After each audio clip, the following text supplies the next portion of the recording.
you for clicking on Ignite. Welcome to the You Podcast. You pick the content and possibly could join us in a live discussion on the show. Well, today we have another intriguing conversation for you. It's something that everybody has been talking about, and boy, I tell you that Philip has been gracious enough to lend his opinion on this topic as well. Now, I'm waiting to hear from you guys so I can have you on the show and maybe join Philip and I, or maybe you and I come together and discuss this and get everybody's opinion. But today it's called Hot and Heavy. We're talking about sexual misconduct.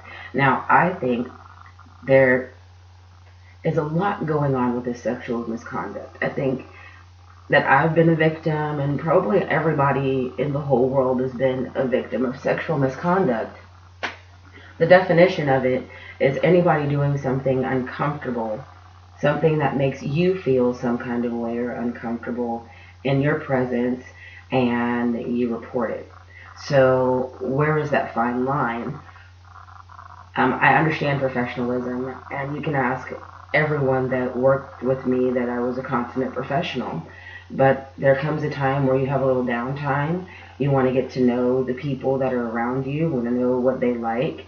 And how do you know if a conversation that you're having that's perfectly fine between the two of you isn't going to offend someone? And now, even though they weren't even a participant in your conversation, they are now offended and they are taking you to HR, and now you've lost your job for being a sexual predator, and you have this horrible, horrible label that's going to follow you for the rest of your life. Now, please don't get me wrong. I'm not talking about, the Harvey Weinsteins. I'm not trying to say any of these sexual harassment cases are illegitimate, because honestly, I believe that these guys are sick and twisted. But I really want to talk honestly, because I want to know, have you ever been the perpetrator of sexual harassment or misconduct? Have you been a victim of misconduct? Have you viewed something and did you report it to, the higher ups so that it could be dealt with, so you could feel more comfortable in your work environment? What's going on with this? Well,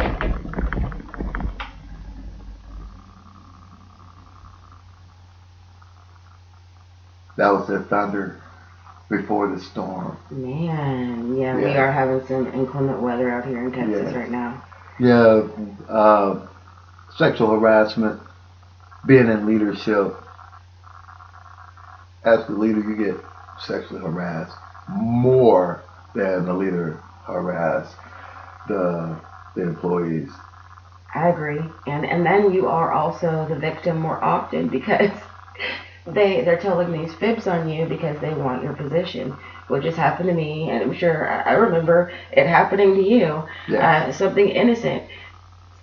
They come, they cry, they pour out their hearts, they pretend like they're building a bond and a connection with you, and then they do it all as a ploy to take your job. And again, this has nothing to do with any touching or any inappropriate remarks.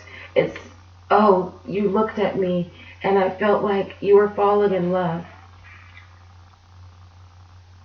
And there's some people out there that feel that everybody wants them. And that is the furthest away from the truth.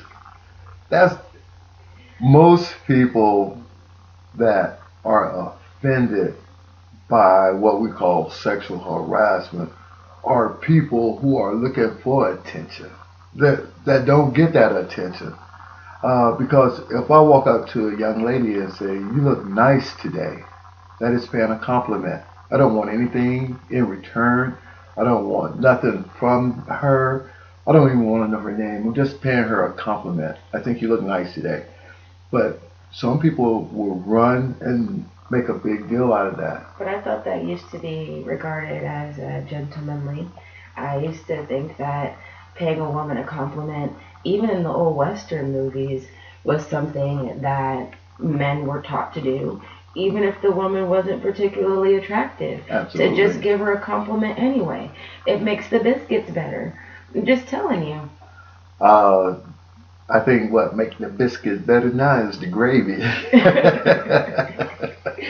So back to sexual misconduct, and honestly, there's a lot of new women's organizations that are popping out. All the actresses, they're wearing black. We have a new organization called WEVAC, Women Ending Verbal and Coercive Control.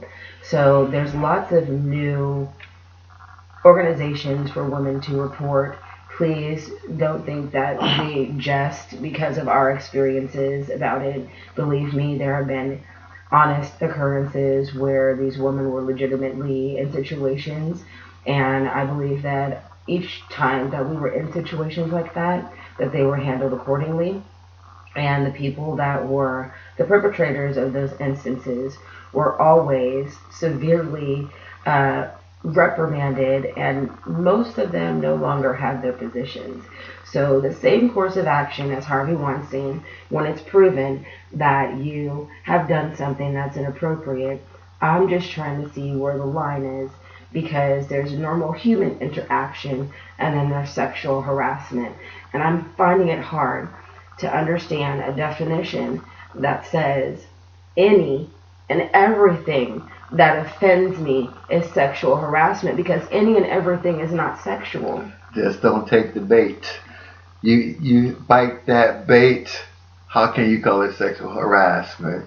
I think that's two consensual adults participating in a sexual act. It cannot be sexual harassment. You take the bait. I give you $1 million. I give you a new position. You say, okay, I'll do it.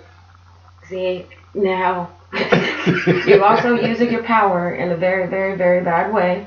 But I took the bait. So now I have accepted, and I am living out my promotion, and I'm walking around with the proceeds, and I've done the movie, and now I have a problem a long 10 years down the road when we're going for the same job now. And now I have an issue with what you did to me all those years, and I just can't live with myself. I find that there should be a statute on these types of crimes, that there should be at least a statute to where if they were to polygraph, even though that's not a legitimate way to gauge someone's honesty, right, that it would be fresh enough for that person. We know that people tell lies. That is human. It is what happens. It is honest, and it is just the truth.